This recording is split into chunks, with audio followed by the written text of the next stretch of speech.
वर्तमान समय में समाज कई ऐसी प्रथाओं रीति रिवाजों में बंधा हुआ है जिसकी नींव केवल डर, आस्था, अंधविश्वास एवं पाखंड पर टिकी है।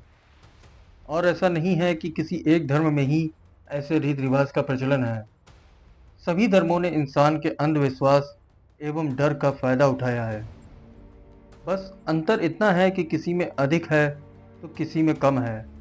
लेकिन कोई भी ऐसे बेफिजूल के रीति रिवाजों से अछूता नहीं है।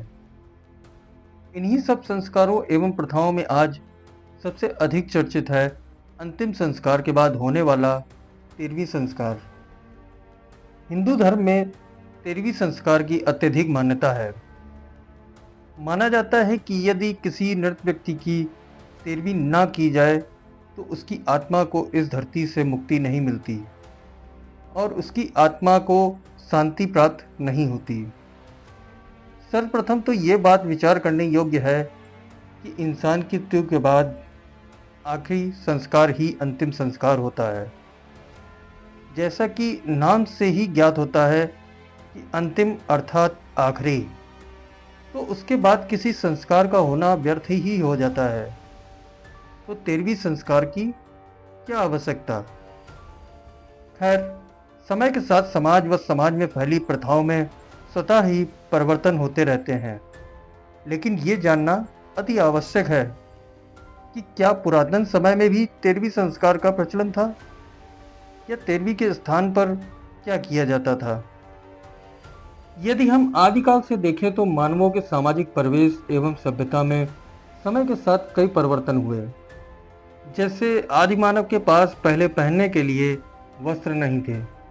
उसके बाद बौद्धिक विकास होने पर उन्होंने वृक्षों की छाल का उपयोग किया और विकास हुआ तो उन्होंने सूत कताई कर धागों से बने वस्त्रों को धारण किया। इसी प्रकार प्रत्येक दिशा में उन्होंने प्रगति ही की। अब आते हैं कि व्यक्ति की मृत्यु पर एवं उसके बाद लोग क्या करते थे। इस वीडियो में हम केवल 13वीं के बारे में ही बात करेंगे। इंसान की अंतिम क्रिया में पार्थिव शरीर का क्या करते थे, क्या विधि अपनाते थे, इस पर हम अन्य वीडियो में बताएंगे। मध्य पाषाण काल से लेकर नव पाषाण काल एवं उसके कुछ समय बाद तक 13वीं संस्कार जैसी कोई भी प्रथा हमारे यहाँ प्रचलित नहीं थी।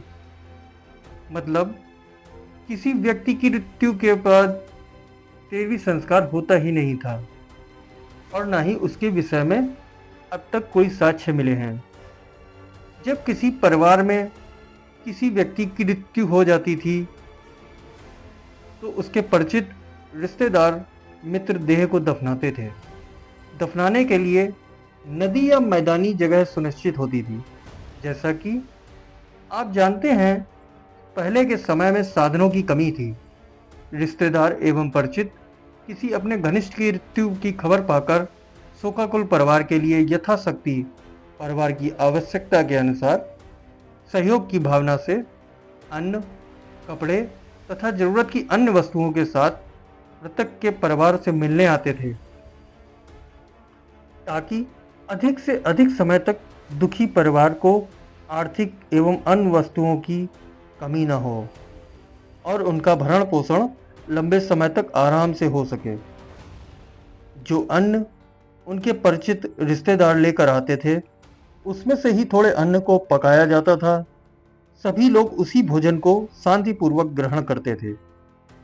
ध्यान देने योग्य बिंदु यह है कि तैयार किए गए भोजन को किसी विशेष वर्ग के व्यक्ति को पहले ग्रहण नहीं कराया जाता था और न ही कोई विधि विधान के तहत पूजा पाठ या शांति हवन किया जाता था। सभी लोग समान रूप से उस भोजन को ग्रहण करते थे। अब ये जानते हैं कि आखिर पुरातन काल में दुख से प्रभावित परिवार की जाने वाली सहायता में ढोंग व आडंबर की मिलावट कब की गई, कब से इस 13वीं की शुरुआत हुई, जिसमें किसी व्यक्ति के खत्म हो जाने पर काफी मोटा धन व्यय कर आत्मा की शांति के नाम पर पूजा पाठ, शांति कर्म एवं वर्ग विशेष के लोगों को दान व दक्षिणा का विधान बनाया गया, जिसकी वजह से वर्तमान समय में प्रभावित परिवार कर्ज लेकर भी इस संस्कार को करवाने पर मजबूर हो जाते हैं। दरअसल 13वीं एवं अन्य संस्कार धार्मिक ग्रंथों की उपज है, जो आर्यों के आगमन के बाद से प्रचलित हुए।